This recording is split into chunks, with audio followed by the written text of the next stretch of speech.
있습니다. 가장이 있습니다. 바로 교회가 하나님의 집이라는 것이죠.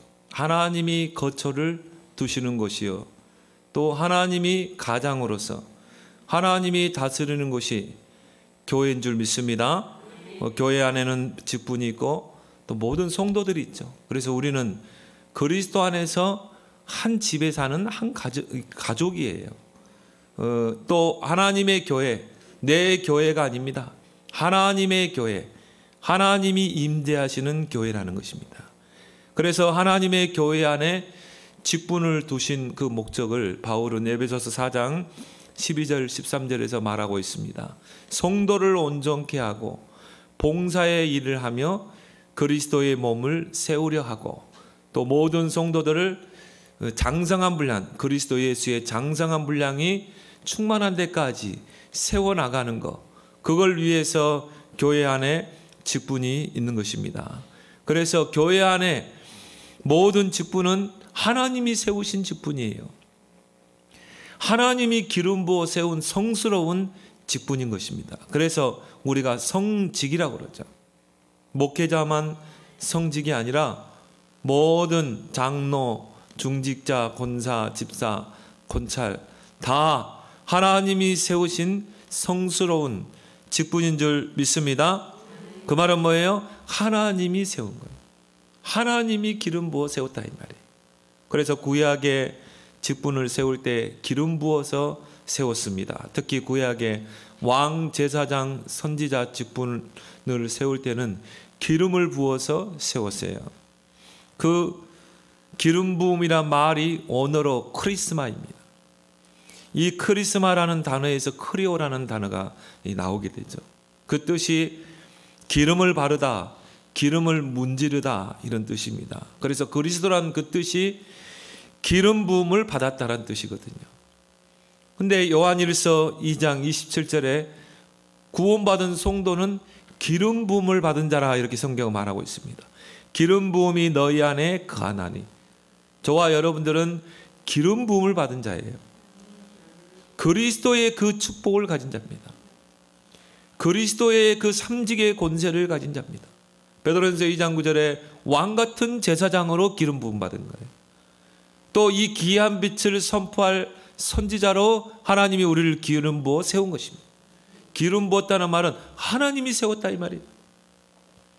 저와 여러분들에게 왕적인 권세가 있는 것입니다. 제사장적 권세가 있는 거예요. 여러분이 정말 그리스도 누리고 그리스도 선포하는 곳에 모든 사단의 권세가 무릎 꿇게 되어 있어요. 결박되게 되어 있습니다.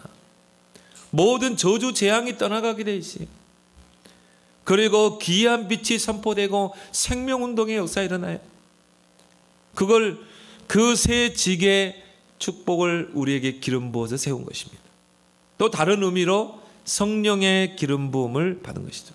성경의 기름 부음을 성령의 기름 부음으로 이렇게 표현하고 있습니다. 그래서 저와 여러분들은요, 그리스도의 그 삼직의 권세를 누릴 자로 기름 부음 받은 자, 또 성령의 기름 부음을 받은 자인 줄 믿습니다. 하나님이 성령으로 여러분을 기름 부어 세웠다 이 말이에요. 그래서 모든 직분은 성직이다. 그래서 여러분의 직분을 성스럽게 여겨야 돼요. 여러분이 집사, 권사, 또 안수집사, 장로, 하나님이 세웠습니다. 하나님이 기름 부어 세운 거예요. 하나님이 우리에게 기름 부어서 직분을 줄 때는 반드시 그 직분을 통해서 우리가 해야 될 사명이 있기 때문에 그 직분을 주신 거 아니겠습니까? 그러면 여러분이 정말 감사함으로 그 사명 감당하길 바랍니다. 그래서 바울은 이것 때문에 기뻐했어요. 나는 연약하고 부족하고 모자라고, 그런데 나를 충성되이 여기사 직분을 맡기심이니. 그래서 바울의 감사는 부족한 나를 충성되이 여기사 직분을 맡기심이니. 그게 바울의 감사였어요. 그러면 2021년 한 해를 보내고 이제 2022년 새해를 앞두고 저와 여러분들은 어떤 직분자가 되어야 하는가, 오늘 본문에서 꼭 찾아내길 바랍니다. 첫 번째가 뭡니까? 선한 일을 사모하는 직분자가 되어야 돼요. 그래서 오늘 1절에 말씀하고 있습니다. mit보다 이 말이여 곧 사람이 감독의 직분을 얻으려 함은 선한 일을 사모하는 것이라 함이로다. 바로 선한 일을 사모하는 직분자가 돼야 돼요. 그래서 사모라는 말이 원어에는 열정으로 나와 있습니다. 여러분은 선한 일을 사모하는 일에 열정을 내야 돼요. 여러분에게 맡겨진 그 직분에 열정을 내야 돼요. 그것도 뭡니까? 감사함으로 하나님 나같이 부족한 자를 충성되게 여기자. 내게 직분 주신 것 감사합니다. 그래서 고린도전서 4장 1절 2절에 뭡니까? 맡은 자들에게 구할 것은 충성이니라. 내 직분을 사모하고 열정을 가지고 연약한 교인들을 섬기고 교회를 섬기는 일에 열정을 가지고 내가 직분을 감당하는 것입니다. 그러면 선한 일을 사모하는 자는 어떤 자입니까? 바로 복음을 사모하는 자입니다. 직분자의 여러 가지 덕목이 필요하겠지만 직분자가 갖춰야 될 덕목 중에 가장 중요한 덕목이 뭡니까? 복음을 사랑해야 돼요. 왜요? 하나님이 우리에게 복음을 주셨거든요. 처음부터 복음을 줬거든요. 성경의 내용이 바로 복음입니다. 예수가 그리스도다. 이게 복음이거든요. 그래서 구약은 예수 그리스도가 오실 것이다. 신약은 예수 그리스도가 오셨다. 성경은 복음을 말하고 있어요. 아담이 범죄했을 때 처음부터 하나님이 복음을 줬어요. 창세기 3장 15절에 여자의 후손이 뱀의 머리를 상하게 할 것이다. 구약 39권의 핵심이 뭡니까? 핵심 요절이 창세기 3장 15절 아닙니까? 여자의 후손이 뱀의 머리를 상하게 할 것이다. 장차 구원자가 이 땅에 와서 사탄의 권세를 깨뜨리고 구원을 이뤄낸다는 말이죠. 그리스도가 오실 것이라는 약속입니다. 신약 27권의 핵심이 뭡니까? 그리스도가 오셨다. 그리스도께서 십자가에서 완전한 구원을 이루셨다. 사탄의 권세를 깨뜨리시고 우리를 죄와 사망 지옥 권세에서 해방시키시고 하나님 만나는 길, 하나님의 자녀로 우리를 불러주셨다. 그게 성경 66권의 핵심 아닙니까? 그래서 교회에서 핵심이 뭐가 돼야 돼요? 예수 그리스도가 핵심이 돼야 돼요. 그 반석 위에 세워지는 교회라 해야 돼요. 그럴 때 음부의 권세가 무너지는 것입니다. 음부의 권세가 해치 못하는 것입니다. 그게 교회의 정체성인 것입니다. 교회가 복음 빼버리면요 절간하고 똑같아요. 여러분 캐톨릭 한번 가보세요. 불교 교리하고 똑같습니다. 복음 빠지면 종교예요. 그래서 교회 안의 직분자도 오직 복음으로 무장해야 된다. 선한 일을 사모한다는 말은 뭐예요? 복음을 사모하는 자가 되어야 된다 이 말이죠. 복음 자체가 생명입니다. 복음 자체가 능력입니다. 이 복음은 모든 믿는 자들에게 구원을 주시는 하나님의 능력이라. 어떤 무너진 자도 세울 수 있는 그 능력이 복음입니다. 복음의 빛이 계속 비치게 되면요 살아나게 돼 있어요. 치유되게 돼 있어요. 세워지게 돼 있어요. 복음을 사모하는 자가 복음으로 가르치고 양육해서 세울 수가 있는 것입니다. 그래서 저와 여러분들은 직분 맡은 저와 여러분들은 선한 일을 사모해야 돼요. 늘 복음을 듣는 자리에 여러분이 있어야 돼요. 여러분이 늘 복음을 누리는 그 기도 속에 있어야 돼요. 기도 중에 최고 훌륭한 기도가 뭡니까? 부르짖는 기도입니까? 여러 가지 기도 제목 가지고 기도하는 겁니까? 그건 종교죠. 나라는 게 첨가되면 그건 종교예요. 내가 기도한다 아닙니다. 하나님의 것을 가지고 기도해야 돼요. 하나님이 원하시는 기도를 해야 그게 1분을 기도해도 응답되는 거 아닙니까? 그러면 기도 중에 최상의 기도가 뭡니까? 그리스도를 누리는 기도, 복음을 누리는 기도, 성삼위 하나님의 능력을 누리는 기도, 최고의 기도 아니겠습니까? 그래서 사도행전 5장 42절에 초대교회는 저희가 날마다 성전에 있든지 집에 있든지 예수가 그리스도라 가르치기와 전도하기를 그치지 아니하니라. 예수가 그리스도이심을 가르치고 전도하고 그걸 그치지 않았다니까요. 모든 직분자, 모든 성도들이 거기에서 3천 제자 운동, 세계 복음화의 역사가 일어나는 것입니다. 그래서 불신자들도 복음이 필요하지만 더 급한 게 교인들이 복음이 필요해요. 교회 안에 성도들이, 교회 안에 교인들이 복음이 필요하다니까요. 귀로만 들리는 그 복음 중요합니다. 삶 속에 체험하는 기도, 복음, 누림의 기도가 돼야 돼요. 그 복음으로 각인 뿌리 체질이 바뀐 자가 이제 나가면 복음의 증인으로 서는 것입니다. 밖에 불신자들에게 복음이 필요하지만 교회 안에 교인들이 더 복음이 필요하다. 그래서 이 복음으로 내가 완전히 답이 나고 나는 복음으로 충분하다. 복음은 모든 것이다. 여기에 내 인생의 답과 결론이 날 때 사단이 무너질 줄 믿습니다. 영적 문제가 무너지게 돼 있어요. 승리하게 돼 있어요. 이게 안 되면 늘 갈등하고 사람 때문에 갈등, 문제 만나면 시험 들고 낙심하고 그런 교인들이 얼마나 많습니까? 왜 그래요? 그리스도로 답이 안 났기 때문에. 이 복음을 사모하지 않기 때문에. 복음을 누리는 것에 우선순위를 두지 않기 때문에. 그러니까 애굽에서 하나님의 역사 복음을 보고 출애굽한 이스라엘 백성이 광야길에 가면서요, 환경 앞에서 다 넘어져 버리잖아요. 불신앙하고 원망하고 애굽을 들먹이고. 그건 뭘 말해요? 애굽에서 피 언약을 통해서 거기서 해방되어 왔는 그 역사를 보고도 환경에 눌린 것입니다. 복음으로 완전히 답이 안 난 거예요. 그래서 우리가 각인 뿌리 체질을 완전히 바꿔야 되는 것입니다.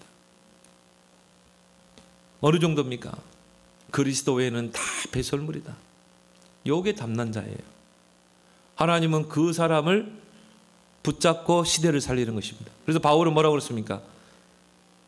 내가 모든 것을 배설물로 여김은 그리스도를 얻고 그 안에서 발견되기는 원한다. 발견되기는 원한다. 여러분이 정말 그리스도 외에는 다 배설물이다. 이 답이 나면 나에게는 뭐가 필요합니까? 그리스도가 필요한 거죠. 그리스도를 얻고 그 안에서 하나님께 그리스도께 발견될 줄 믿습니다. 그 사람의 삶은 이제 바뀌는 거예요. 오직 한 일, 뒤에 있는 것은 잊어버리고 앞에 있는 그 표대, 그리스도 예수 안에서 나를 부르신 그 부르심의 상을 향해 달려가더라. 뭔 말입니까? 이제 뒤의 것은 잊어버리고 나는 오직 그리스도, 오직 세계복음화, 여기에 내 인생의 표대를 맞추고 나는 달려간다. 그래서 바울은 바울 서신에서 다름질이라는 단어를 많이 사용했어요. 나의 달려갈 길과 주 예수께 받은 그 은혜의 복음을 증거하는 일. 내가 선한 싸움을 싸우고 나의 달려갈 길을 맞추고. 여러분이 진짜 그리스도로 담나면 거기에 내 인생의 표대를 맞추고 오직 그리스도 표대를 향해 다름질하게 될 줄 믿습니다. 그 그리스도의 복음으로 담난 자가 제자입니다. 제자는 흔들리지 않습니다. 뿌리 내리게 돼 있습니다. 열매 맺는 신앙이 되게 돼 있어요. 그래서 이 복음을 사모하는 자들이 구역을 맡고, 이 복음을 사모하는 자들이 한 기관을 맡고, 또 파트를 맡아서 특히 새가족 양육, 이 파트를 맡게 되면 어떻게 돼요? 증인으로 서게 돼 있어요. 지속하게 돼 있어요. 그걸 통해 교회가 세워져 나가는 것입니다. 그래서 오늘 본문의 직분자의 덕목에 대해서 쭉 나열하고 있습니다. 1절부터 7절은 감독, 8절부터 10절은 집사의 그 덕목, 11절부터 12절은 뭡니까? 여집사, 여권사의 그 덕목에 대해서 쭉 나열하고 있습니다. 근데 오늘 쭉 보면요, 여러분 이 덕목에 내가 맞던가요? 뭐 맞는 것도 있겠죠. 근데 거의 맞는 거 없을 겁니다. 하나님이 요구하시는 덕목을 100% 갖춘 자는 아무도 없어요. 희망사항일 뿐입니다. 이것은 하나님이 원하시는 덕목을 갖춘 지도자로 세워져 가는 것입니다. 완전한 직분자는 없습니다. 우리는 세워져 가는 줄 믿습니다. 하나님은 내가 조금 부족해도 이 복음을 사모하는 그 직분자를 통해서 교회를 세워나가신다 이 말이에요. 하나님의 나라를 이루어 가시는 것입니다. 그래서 예수님이 12 제자를 부를 때 완벽한 자를 부르지 않았거든요. 저 갈릴리 출신들, 저 어부들, 저 유대인들에게 손가락질 당하는 그 세리들, 거의 대부분 어부들이었죠. 어부들은 우리가 그 직업상 보면은 많이 배우지 못했잖아요. 많이 배우지 못했기 때문에 그냥 막노동으로 그냥 땀 흘려서 그 대가를 보는 것이죠. 그리고 또 뭡니까? 성격도 거칠고 인격도 좋지 않고. 그래서 하나님이 원하시는, 주님이 원하시는 자들을 불렀다고 그랬거든요. 그 갈릴리 출신들, 내가 그들을 부른 것은 함께 있게 하며 또 보내사 전도도 하며 귀신을 내어 쫓는 권세도 있게 하라 하십니다. 그러면 그게 하나님의 취미입니까? 하나님이 저 갈릴리 출신들, 모자라고 부족하고 그런 사람들을 불러서 제자로 세우는 것을 하나님이 기뻐하시고 취미입니까? 그러지 않습니다. 고린도전서에 보니까 하나님은 약한 자를 통해 강한 자를 부끄럽게 하시는 하나님, 천한 자를 통해서 지혜롭다고 하는 자들을 부끄럽게 하시는 하나님 줄 믿습니다. 내가 아무리 천한 자리에 있다 할지라도 오직 그리스도 붙잡고 세계복음 방향을 맞추면 그 사람이 하나님께 쓰임받는 것입니다.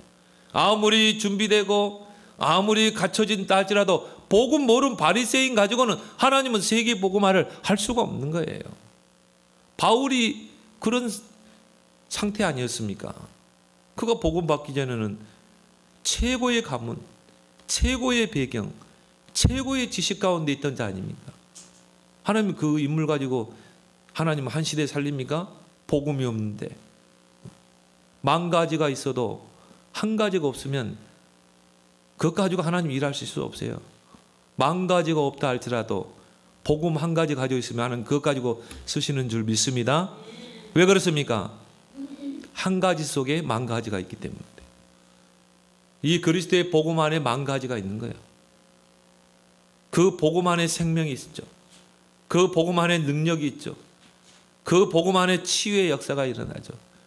그 복음은 새로운 피조물, 새로운 역사를 이루시죠. 깨닫길 바랍니다. 복음을 사모하는 자가 되어야 되는 것입니다. 그래서 오늘 1절부터 7절에 보면 감독의 덕목에 대해서 쭉 말하고 있습니다. 감독은 장로, 또 목회자 이렇게 볼 수 있죠. 또 오늘 8절부터 보면 이와 같이 집사들도 안수집사, 서류집사 포함되는 것입니다. 또 오늘 11절에 여자들도 이와 같이 정숙하고, 그렇죠? 여자 집사, 여권사 이렇게 교회 안에 또 권찰도 있고요. 여러 가지 직분들이 있습니다. 물론 거기에 대한 자질과 덕목도 있어야 되겠죠. 그렇지만 가장 중요한 게 뭡니까? 복음을 가지고 있느냐? 정말 복음을 사모하느냐? 정말 복음을 누리고 있느냐? 복음을 누릴 때 증인으로 서게 되는 것입니다. 그래서 서울에 있는 어느 교회에 한 집사님이 계시는데요. 이분은 술 아주 중독자예요. 노숙자고. 근데 이분이 전도자를 통해서 복음을 받게 된 거예요.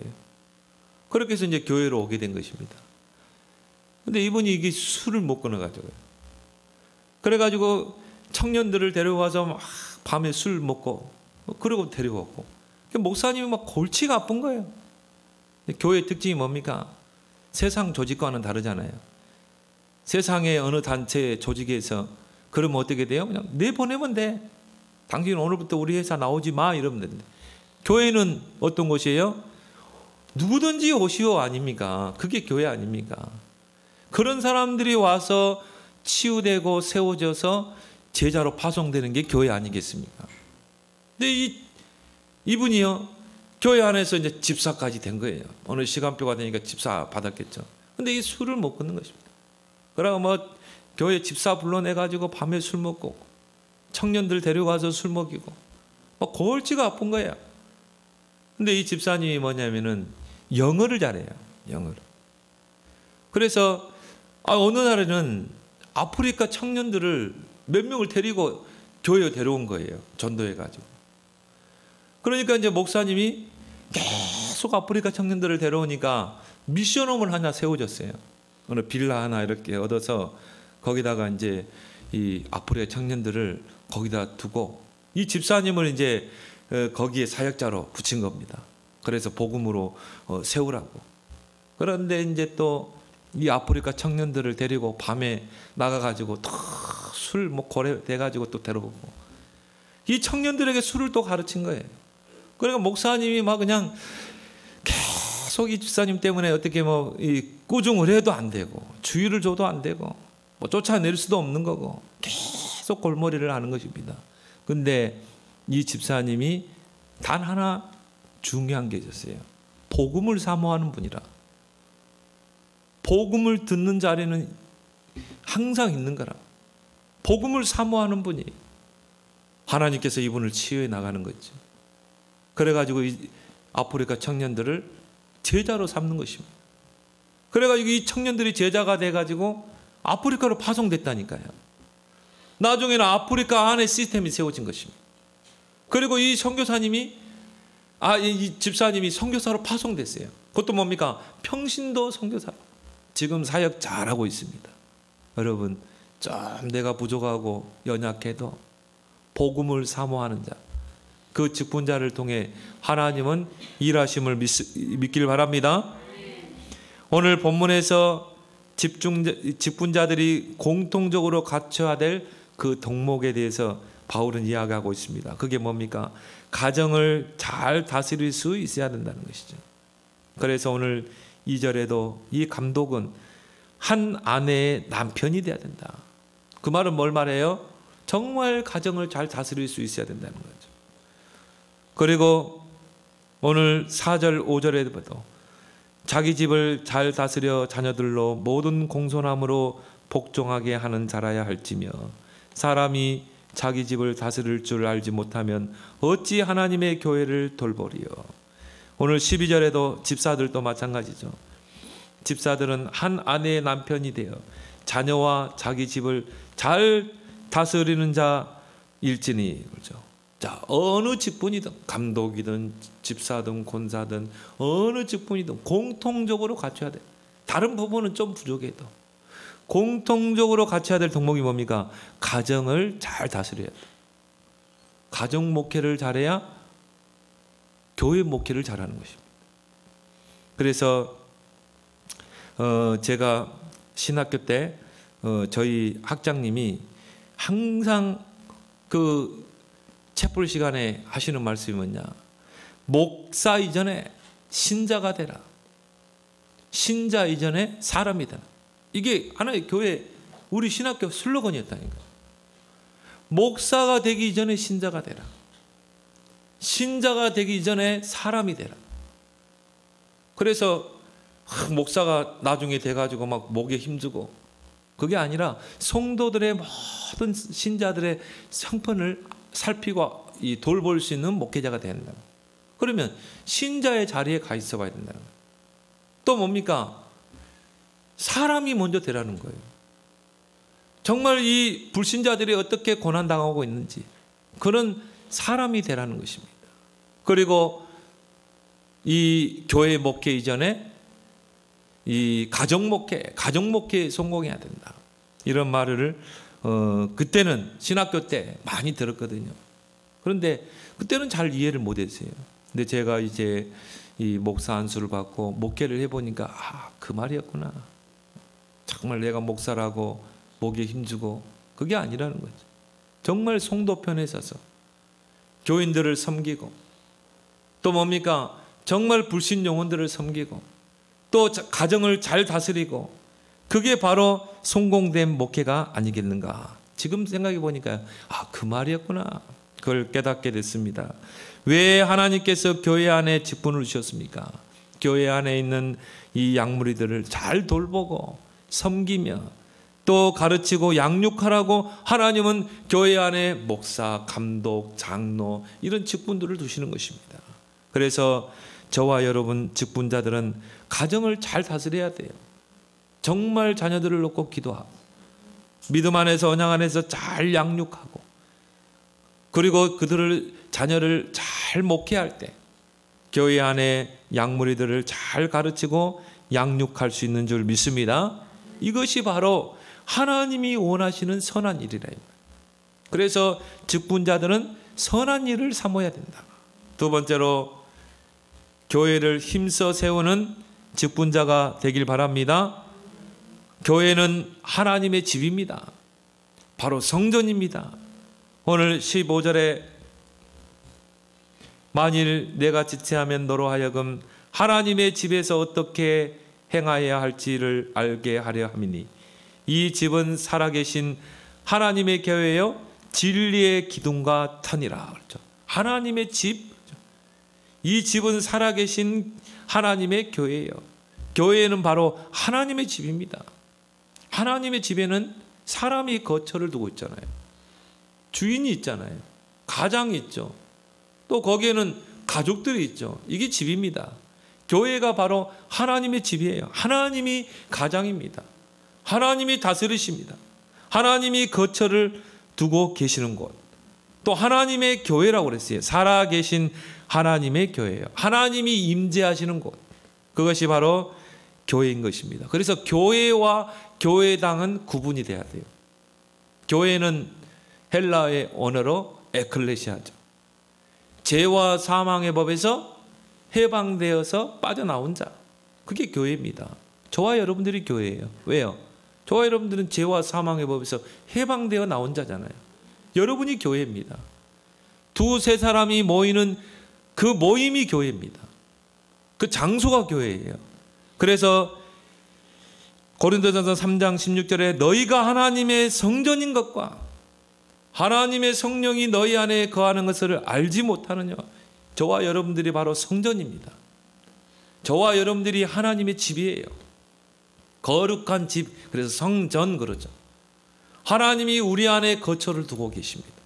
요한계시록 3장 20절에 볼지다 내가 문 밖에 두드리노니 문을 열면 어떻게 한다고 그랬어요? 들어가 내가 거처로 삼는다고 그랬죠. 그와 더불어 먹고 그는 나와 더불어 먹으리라. 여러분이 움직이는 교회라 이 말이에요. 여러분 안에 하나님이 성전 삼고 계시잖아요. 그래서 집에는 반드시 주인이 있죠. 그리고 거기에 하나님이 거처를 두고 계시는 것입니다. 그래서 주님은 나로 더불어 먹고 나는 주님으로 더불어 먹는, 또 주님이 내 안에서 임재하시는 그 교회로 하나님을 여러분을 부르신 거예요. 또 마태복음 18장 18절 20절에 두세 사람이 내 이름으로 모이는 곳에 나도 그들 중에 있느니라. 그 교회된 성도들이 모이는 그 장소가 바로 교회예요. 또 그 모임 자체가 바로 교회인 줄 믿습니다. 그래서 교회와 교회당은 엄연히 보면 구분되는 것입니다. 교회당은 그 구원받은 성도들, 그 구원받은 교회 성도들이 모여서 한 처소에서 예배드리는 것, 그게 바로 예배당인 것입니다. 그래서 예배당은 사고팔 수 있어요. 그렇지만 교회는 사고팔 수가 없는 것입니다. 우리가 교회당이, 우리 교회가 이제 부흥되고 커지면 어떻게 돼요? 팔 수도 있죠. 또 다른 데로도 갈 수도 있죠. 그건 교회당입니다. 교회는 사고팔 수가 없는 것입니다. 교회와 교회당은 뗄래야 뗄 수 없는 관계 속에 있는 것입니다. 그래서 교회 조직이 견고할 때 교회당이 든든히 서가게 되어 있는 것입니다. 초대교회처럼요, 모든 교인들이 교회가 돼서 사도의 가르침을 받고 교회당에 모여서 사도의 말씀 받고 교제하고, 그리고 어떻게 했어요? 가는 곳마다 말씀의 떡을 댔잖아요. 교회의 축복을 누리는 것입니다. 두세 사람이 모이는 곳에 그곳에 나도 그들 중에 있느니라. 그 교회 조직이 튼튼하게 서가니까 어떻게 됩니까? 3천 제자가 일어나잖아요. 주께서 구원받는 수를 날마다 더하게 하시니라. 교회와 교회당은 뗄래야 뗄 수 없는 관계 속에 있다. 저와 여러분들이 교회가 돼가지고 움직이는 교회, 가는 곳마다 교회의 축복을 누리고 가는 곳마다 하나님의 나라를 이루게 되면 그걸 통해서 교회당은 든든히 서가는 것입니다.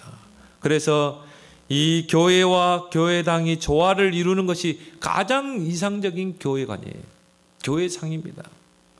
초대교회는 모이는 교회, 흩어지는 교회. 주일날 교회당에 모여서 말씀 받고 서로 교제하고 6일 현장에서는 흩어져서 어떻게 했어요? 교회의 축복을 누린 것입니다. 내 개인의 현장에서 교회의 축복을 누리고 두세 사람이 모이는 곳에 교회의 축복을 누리고 그리고 뭡니까? 복음 전하고 영접시키면 거기서 또 우리가 말씀운동 펴잖아요. 그게 교회예요. 구원받는 자들이 모이는 곳, 우리가 말하는 바로 다락방이죠. 말씀운동이 계속 퍼져가는 것입니다. 그런데 일시에 3천 제자가 일어난 것입니다. 우리가 바로 앞으로 회복해야 될 바로 교회와 교회당의 그 모습인 것입니다. 초대교회는 모이는 교회, 흩어지는 교회. 주일교회, 평일교회. 주일날에는 교회에 모여서 교회의 축복을 누리고 흩어지면 뭡니까? 평일교회. 이제 여러분이 6일 현장에서 평일교회를 누리는 것입니다.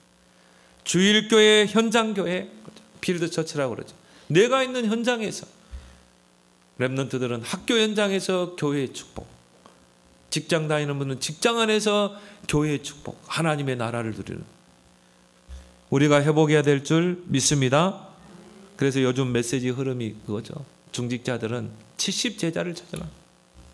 모든 렘넌트들과 부교육자들은 70 현장을 찾아라. 이 운동이 일어나서 우리는 정말 3천 제자 운동을 일으켜야 되는 것입니다. 그래서 2022년도 새해에는 저와 여러분들이 교회의 축복을 회복하는 여러분 되길 바랍니다. 나는 교회야. 나는 하나님의 집. 하나님이 내 안에 거하셔. 내가 바로 하나님의 성전이야. 내가 바로 움직이는 교회야. 하나님의 집이라는 것은 가장이 있죠. 그 집안에는 가족이 있죠. 형성되어 있죠. 하나님이 내 인생의 가장인 것입니다. 이 축복을 회복하는 여러분 되길 바랍니다. 그래서 오늘 15절의 하반절에 보면 이 집은 살아계신 하나님의 교회요 진리의 기둥과 터니라 그랬거든요. 진리의 기둥과 터다. 건물을 세우는데 가장 중요한 게 뭡니까? 터를 잘 잡아야 돼요. 그리고 기둥을 잘 세워야 됩니다. 마태복음 7장에 있는 말씀처럼 모래 위에 기초를 두면 어떻게 됩니까? 모래 위에 기초를 두고 건물을 세우면 아무리 화려하게 건물을 지었다 할지라도 홍수가 나고 그리고 바람 불면 무너지게 돼 있어요. 왜요? 모래 위에다가 터를 놨기 때문에. 근데 반석 위에다가 터를 놓고 기초를 놓고 건물을 세우면 어떤 홍수가 오고 어떤 태풍이 불어도 그 건물은 무너지지 않는 것입니다. 그 반석이 바로 예수 그리스도 아닙니까? 예수 그리스도의 그 터 위에 교회가 세워져야 한다 이 말이에요. 그래서 베드로가 주는 그리스도시요 살아계신 하나님의 아들이십니다. 이 고백을 할 때 예수님이 반석 위에 내 교회를 내가 세우겠다. 이 그리스도 위에 세워진 교회, 그 교회는 음부의 권세가 있지 못합니다. 천국 열쇠를 누리고 세계 복음화의 그 역사를 이뤄내게 되어 있는 것입니다. 그래서 교회는 오직 예수 그리스도의 터 위에 세워져야 합니다. 여러분 자신이 교회라고 그랬죠. 여러분 자신이 그리스도의 그 터 위에 세워지는 신앙이 되길 바랍니다. 또 교회당도 마찬가지예요. 그리스도의 그 반석 위에 교회당은 세워져야 되는 것입니다. 이 러시아 교회 한때 뭐 엄청났잖아요. 남미 교회 왜 무너졌습니까? 왜 공산주의에 사로잡혔습니까? 왜 해방신학에 오염됐습니까? 결국 뭐예요? 그리스도의 반석 위에 세워지지 않았거든요. 저는 러시아 교회 가보면서 러시아 정교회를 들어가 봤거든요. 복음이 전혀 없어요. 야, 너무 음산하고요. 진짜 귀신이 나올 것 같더라고요. 과연 여기 하나님이 계시는가? 과연 그리스도가 이 예배를 받으시는가? 와, 또 우상천지. 교회가 좀 깔끔해야 되는데 뭘 형상을 갖다 놓고 무슨 성인의 뭐 형상, 뭐 또 어느 신부의 뭡니까 뼈 그런 걸 또 그걸 숭배해. 겉은 화려해요. 막 돔 형식으로 돼가지고 십자가 크게 있고 회색으로 칠해져 있고 안에 들어가 보니까요, 와, 하나님이 없어요. 이거는 어떻게 이곳에 하나님이 임재를 하시겠는가? 여기가 어떻게 하나님이 집이겠는가? 그러니까 공산주의, 하나님을 대적하는 공산주의에 사로잡혀 버린 것입니다. 남미 교회 보세요. 전혀 복음 없습니다. 자유주의 신학, 해방 신학, 민중 신학. 결국은 남미 교회는 흑암에 사로잡힌 것입니다. 바리새 교회에 가지고는 하나님 세계 복음화를 못하기 때문에 하나님은 연약한 초대교회를 통해 이 세계 복음화의 계획을 이루신 것입니다. 왜요? 초대교회는 오직 그리스도, 오직 하나님 나라, 오직 성령, 이 안에 터가 세워지고, 골로새 2장 7절에 보니까 그 안에 터가 굳어지고 그 위에 세움받는 신앙, 흔들리지 않는 신앙인 줄 믿습니다. 그 진리의 터 위에 세워지는 교회라 이 말이에요. 하나님의 교회라는 그 말이요, 굉장히 좋은 말이거든요. 우리 교회는 하나님의 교회예요. 근데 이단들이 다 그걸 쓰고 있거든요. 이단들이 좋은 말은 다 갖다 쓰고 있어요. 우리가 써야 될 그 단어를. 그리고 진리의 기둥과 터니라. 솔로몬 성전을 떠받드는 두 기둥이 있습니다. 야긴과 보아스죠. 근데요, 그 야긴이란 뜻이 그가 세우실 것이다. 보아스라는 그 기둥은 그에게 능력이 있다. 이게 그 솔로몬 성전을 받드는 두 기둥이라니까요. 야긴과 보아스. 그가 세우실 것이다. 그에게 능력이 있다. 그럼 그가 누구냐? 물론 하나님이겠죠. 그렇지만요, 이 성경 영적으로 분석해 보면 그리스도를 말하는 거죠. 그래서 그 성전 꼭대기에 백합화 형상이 있어요. 성경에서 백합화는 누구를 이야기하죠? 그리스도를 이야기하죠. 우리 찬송가에도 그 백합화 그러잖아요. 예수 그리스도는 백합화시다. 그 성전 머리에 그 백합화 형상이 있는 것입니다. 그러면 교회는 누가 세우세요? 그리스도께서 세워나가시는 것입니다. 그리스도의 능력이 함께하는 게 교회인 것입니다. 그래서 교회는 오직 그리스도의 터 위에 세워져야 돼요. 그리스도가 교회의 기둥이 되어야 되는 것입니다. 바로 직분자들이 그리스도로 담난 기둥이 되어야 되는 것입니다. 그 교회는 든든히 세워져 갈 줄 믿습니다. 그래서 모든 직분자들은 그리스도의 터 위에 내 신앙을 굳게 세워야 되는 것입니다. 그리고 여러분이 그리스도를 누리는 기둥이 되라. 그리스도 붙잡으면 어떤 환경도 다 넘어서게 되잖아요. 교회가 조금만 문제하고 어려움 오면요, 시험 들고 갈등하고 교회 떠나는 교인들 얼마나 많습니다. 그런데 이 그리스도의 그 터 위에 내 신앙이 굳게 세워지고 그 그리스도 안에서 내가 기둥이 돼서 교회를 정말 받들고 이 지탱하는 그런 직분자들이 교회에 버티고 있으면 그 교회는 흔들리지 않습니다. 오히려 핍박 속에서도 더 큰 역사를 이뤄내잖아요. 3,000 제자를 이뤄내잖아요.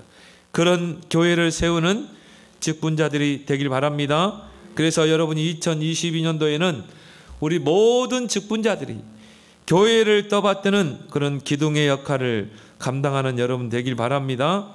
마지막으로 이 직분을 잘 감당하는 자의 축복을 오늘 바울은 13절에 말씀하고 있습니다.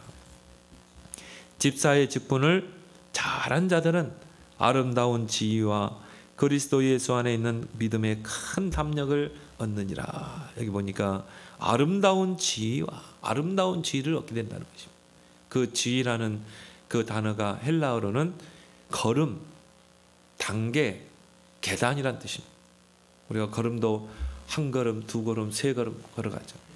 그래서 내가 목적지에 도달하게 되냐. 계단도 한 계단 한 계단 밟아서 정상까지 가게 되잖아요. 또 단계를 밟아서 올라가잖아요. 여러분이 지금 맡겨진 그 직분을 충성되게 잘 감당하면 또 여러분이 어느 때가 되면 또 집사가 돼서 권사가 되기도 하고 또 권사가 됐다가 나중에 또 장로가 되기도 하고 요즘은 여자 장로들도 많이 세워져요. 또 뭡니까? 또 이 장로가 됐다가 또 교역자가 되기도 하고 제가 이 반석교회 한 장로님이 계셔요. 그분은 아주 청소년 사역에 모든 걸 올인하는 분이에요. 학교 선생님이면서 학교 안에서 렘넌트를 키우고 있는 것입니다. 청소년 사역할 때 그분이 참 같이 사역했거든요. 중심이 바르다. 토요일 날은 꼭 신학원에 와서 렘넌트를 섬겨요. 근데 그분 교회 주보를 한번 보니까요. 그분이 분명히 장로인데 전도사더라고요. 장로인데 전도사. 그러니까 이분은 장로의 직분을 가지고 있는데도 렘넌트 사역을 잘하는 거라. 교회 안에 렘넌트들을 다 세우는 거라. 그래서 전도자의 또 직분을 줬어요. 그렇죠?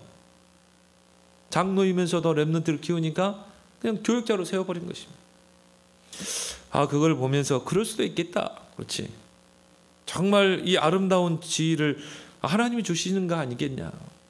그래서 집사라는 그 의미가 바로 종의 의미입니다. 집사라는 말은 종의 의미를 담고 있어요. 바로 섬기는 자의 그 의미를 담고 있는 것입니다. 그래서 집사는 섬기는 자입니다. 교회를 섬기는 자, 연약한 교인들을 섬기는 자. 누가복음 22장 27절에 예수님께서 말씀합니다. 앉아서 먹는 자가 크냐 섬기는 자가 크냐. 누가 크겠어요? 앉아서 먹는 자가 크겠죠. 앉아서 먹는 자가 아니냐. 그러나 나는 섬기는 자로 너희 중에 있느니라. 예수님께서는 하나님이십니다. 인간의 몸을 입고 오신 하나님이십니다. 근데 그분이 철저하게 섬기는 자가 됐거든요. 십자가의 그 희생을 통해 마가복음 10장 45절에 내가 인자가 온 것은 섬김을 받으려 함이 아니요 도리어 섬기려 하고 자기 몸을 십자가의 대속물로 주려 하십니다. 예수님은 철저하게 섬기는 자가 됐어요. 그래서 그 예수 그리스도는 하나님께서 승기, 부활의 그 승리로 하나님은 승리케 하신 것입니다. 여러분들이 맡겨진 그 직분, 바로 섬김의 직분입니다. 교회를 섬기고 교회 안에는 연약한 교인들이 있습니다. 정말 여러분이 섬기는 자리에서 섬길 때 하나님은 여러분을 아름다운 지위로 높이실 줄 믿습니다. 그래서 옛날에는요, 장로님들이 신발 정리하고 그러세요. 조만식 박사 같은 경우는 조만식 장로님은 뒤에서 신발 정리. 큰 교회 가면요, 장로님들이 주차하자 관리하고. 교회 직은 올라가면 올라갈수록 더 섬기는 직입니다. 그게 세상 직분과 교회 직분의 차이인 것입니다. 근데 오늘 여기 11절에 보면 여자들도 그렇죠. 여자들 정말 여집사 또 여권사 정말 이 섬기는 그 직분을 잘 감당하면 하나님이 아름다운 지위로 세우실 줄 믿습니다. 그래서 로마서 16장에 보면 베베 집사가 나옵니다. 유일하게 여자가 나와요. 또 브리스길라. 근데 로마서 16장에 한 27명의 이 일꾼들이 나오는 가운데 첫 번째로 나온 인물이 베베입니다. 여집사입니다. 그런데 이 베베는 로마서를 전달한 인물이요. 또 바울의 보호자가 됐던 인물입니다. 얼마나 바울이 귀했으면 첫 번째 이름을 올렸거든요. 사도행전 9장에 보면 여제자 다비다가 나옵니다. 이 다비다는 선한 일을 하면서 복음을 전했다. 구제하고 또 정말 어려운 사람들을 도와주면서 복음을 전했어요. 그래서 이 다비다 이름 앞에 여제자라는 이름이 붙었어요. 여러분이 연약한 여자이지만 여러분에게 맡겨진 그 직분을 잘 감당할 때 여러분들을 통해서 교회가 세워지게 될 줄 믿습니다. 그래서 큰 믿음의 담력을 얻게 되느니라 그랬죠. 하나님께서 큰 일을 할 수 있는 믿음을 주십니다. 여러분이 맡겨진 직분을 잘 감당할 때 하나님은 큰 일을 맡기시는 것입니다. 마태복음 25장의 달란트 비유처럼 하나님이 여러분에게 맡겨진 그 달란트, 그 직분 충성되이 감당하게 되면 하나님이 여러분에게 잘하고 착하고 충성된 종아, 네가 작은 일에 충성하였음에 내가 너에게 큰 것으로 맡기겠다. 하나님은 여러분에게 큰 것을 맡길 줄 믿습니다. 교회를 세울 만큼 빛의 경제, 100년의 경제 축복입니다. 이 13절 속에 다 있는 것입니다. 내게 주신 이 직분은 성직이다. 하나님이 기름 부어 세운 직분이다. 그럼 나는 이 직분을 정말 잘 감당할 것이다. 여기에 내가 충성할 것이다. 하나님이 여러분을 아름다운 지위 가운데 여러분을 세우시고 이제 믿음의 큰 담력을 가지고 여러분이 이제 앞으로 성전도 세우고 이제 이런 사람이 건축위원장이 돼야 돼요. 뭡니까? 이제 하나님 진짜 빛의 경제, 100년의 경제 축복, 하나님 믿음의 큰 그릇에게 주는 것입니다. 그런 믿음을 하나님이 주실 줄 믿습니다. 그래서 교회를 세우는 충성된 일꾼 되길 바랍니다. 하나님 2021년도 한 해를 마무리하고 2022년도 이제 새로운 해를 앞두고 우리에게 주신 그 직분을 성직으로 받아들이게 하시고 하나님이 우리를 충성되이 여겨 기름 부어 세운 그 성직을 잘 감당하는 저들이 되게 해 주옵소서. 무엇보다 선한 일을 사모하는 직분자들이 되게 하시고 그 내게 주신 직분으로 교회를 힘써 세우는 직분이 되며 그 직분 잘 감당하여 이제 이 땅에서 아름다운 지위를 얻고 믿음의 큰 담력을 얻어 앞으로 이제 RUTC를 세우고 언약 성전을 세울 만큼 하나님의 큰 축복받는 즉 충성된 직분자들 다 되게 하여 주옵소서. 예수님의 이름으로 기도합나이다. 아멘.